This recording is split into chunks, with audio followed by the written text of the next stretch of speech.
இல்லாத ஊரிலே அடி ஆண் பூ கேட்பதில்லை.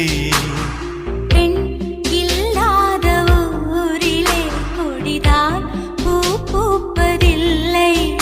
உன் புடவை முந்தானை சாய்ந்ததில் இந்த பூமி பூ பூத்தது.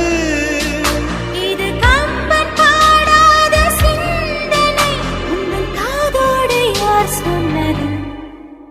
புது வெள்ளை மழை எங்கு பொழிகின்றது. இந்த கொள்ளை நிலா உடல் நனைகின்றது. இங்கு சொல்லாத இடம் கூட குளிர்கின்றது. மனம் சூடான